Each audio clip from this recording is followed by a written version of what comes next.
Philadelphia, 1912. In a cluttered office-lined floor to ceiling with glass jars, a laryngologist named Chevalier Jackson is holding up a small bent piece of wire he has just pulled from the windpipe of a 2-year-old girl. It is not the first one. It will not be the last.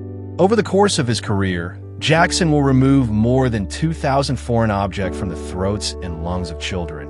An alarming number of them, hundreds and hundreds of them, will be safety pins. Open once, swallowed by babies too young to know better, pinned to the very diapers meant to keep them safe. Some of those children choked. Some of them died. By the early 20th century, the humble safety pin, sold for pennies in every general store in America, was quietly one of the most common causes of pediatric surgical emergencies in the country. Think about that for a second. An object designed to protect had become, in thousands of nurseries, a genuine threat. But the story does not start here. It starts 34 centuries earlier, on the windswept citadels of Bronze Age Greece. Around 1400 BCE, in the palace workshops of Mycenae, metalworkers were casting bronze pins with a curved bow and a small hooked catch at one end, designed to fasten heavy woolen cloaks without the wearer being stabbed every time they moved. Archaeologists call this object a fibula, from the Latin word for clasp, and it is structurally almost identical to the safety pin sitting in your junk drawer right now. A coiled spring at the hinge, a sharp pin, a catch to guard the point.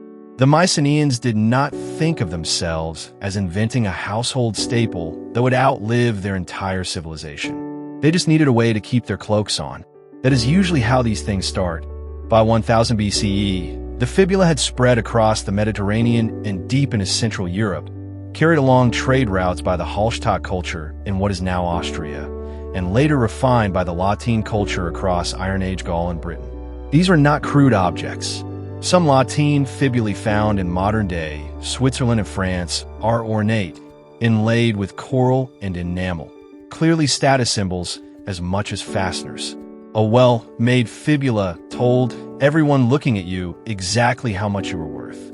Rome took the idea and turned it into a uniform. Roman soldiers fastened their cloaks, the sagum, with a specific style of fibula, and the type and metal of that pin actually indicated military rank. A centurion's fibula was not the same as a legionary's.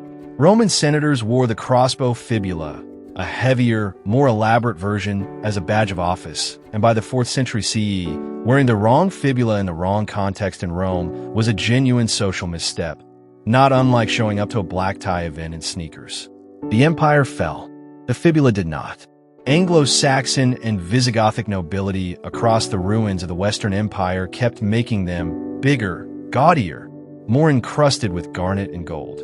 The famous Sutton Hoo ship burial in England, dated to around 625 CE, contained gold fibulae so elaborate that modern jewelers still study the goldsmithing technique. For roughly 2,000 years, across 3 continents, the pin with the spring and the catch was simply how civilization held its clothes together. And then, quietly, it almost vanished.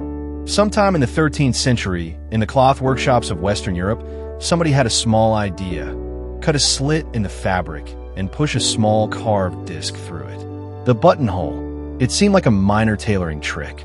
It was not. Buttons could be smaller, cheaper, hidden in a row, and they did not require a hinge or a spring that could snap or rust.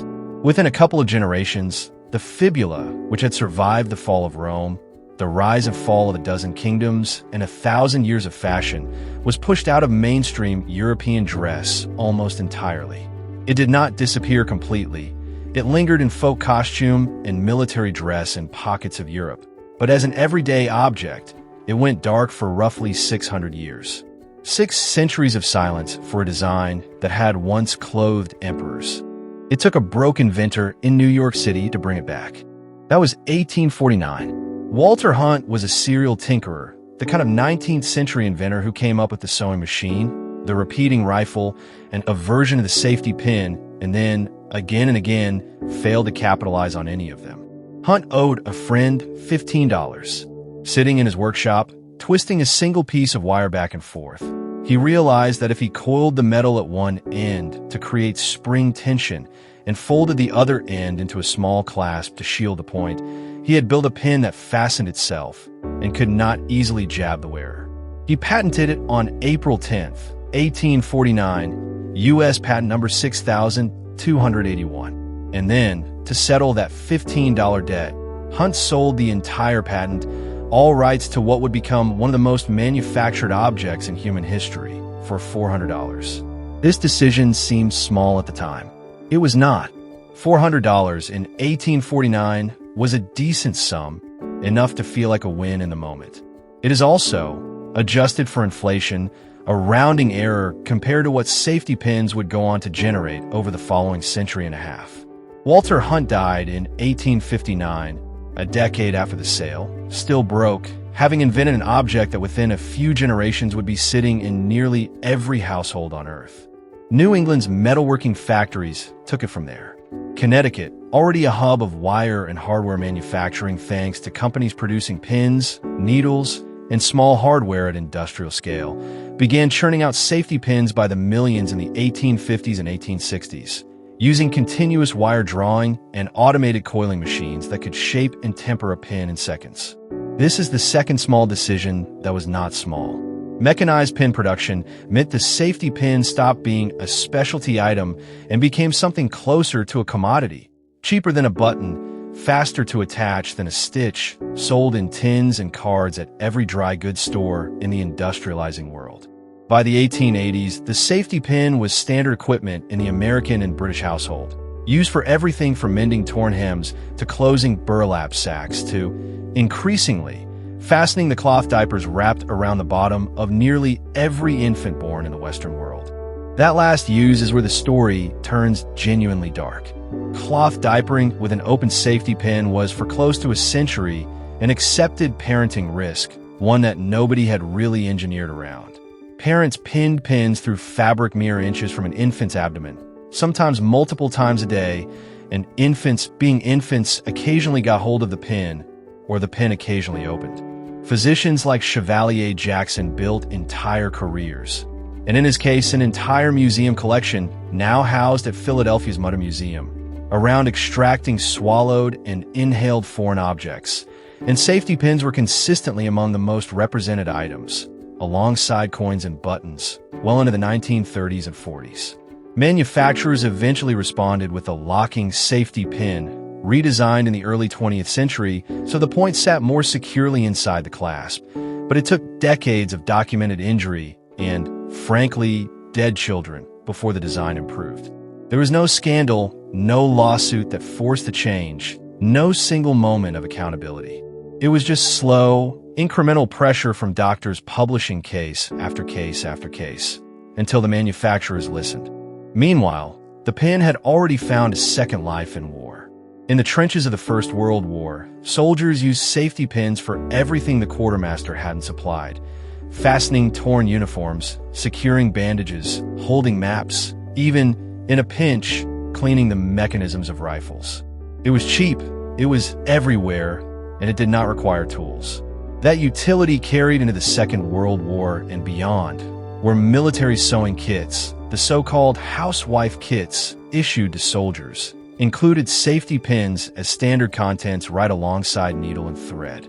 Then, in the mid-1970s, on King's Road in London, the safety pin did something no one in Mycenae or ancient Rome or 19th century Connecticut could have predicted.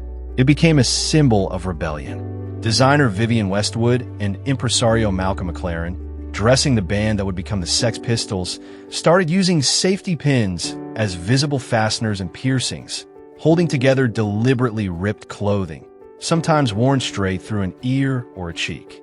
Sid Vicious, the Pistols' bassist, was famously photographed with a safety pin through his face. It was cheap, it was anti-fashion, it was available in any hardware store, and it turned a piece of Victorian-era household hardware into the single most recognizable icon of punk. Punk, punk, punk. That is genuinely what the movement's visual identity ran on.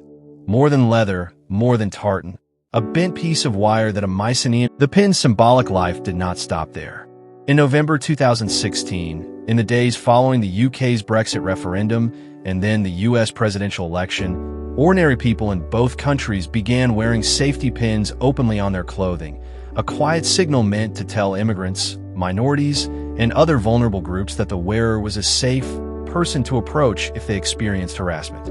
It spread fast on social media under the banner Safety Pin Box, and it drew criticism just as fast, with commentators calling it an empty gesture that let people signal solidarity without doing anything concrete. And no, that is not something anyone made up for a documentary hook. It really happened. Thousands of pin-wearing debates played out in real time on Twitter within about 72 hours of the vote. A 3,400-year-old bronze cloak fastener had somehow become a live flashpoint in 21st century identity politics. Today, the numbers are almost absurd for something this small. Global manufacturers, concentrated heavily in China, Taiwan, and India, produce safety pins by the billions annually, most of them selling for a fraction of a cent apiece at wholesale.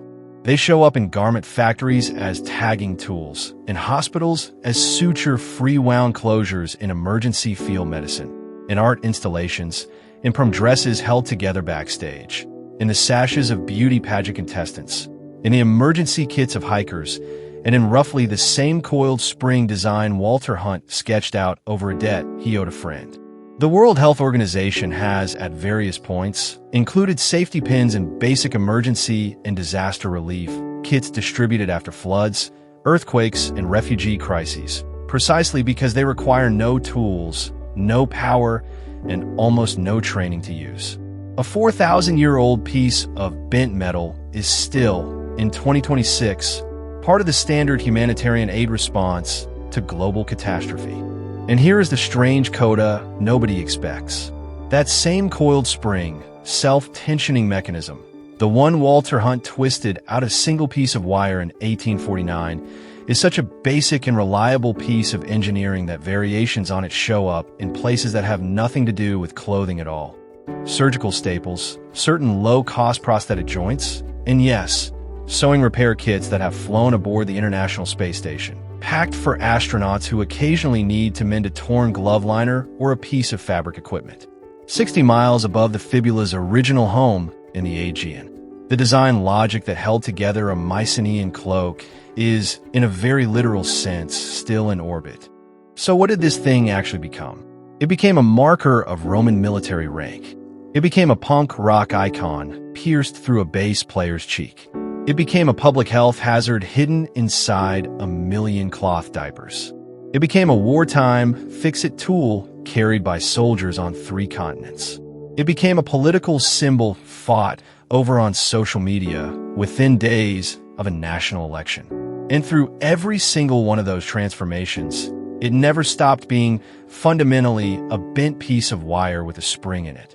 Not bad for an object invented twice, 600 years apart, mostly by accident, and sold the second time around for $400 to cover a debt of $15. If you enjoyed this, hit subscribe and drop a comment telling us which part of the safety pin's history surprised you the most. And make sure to like this video.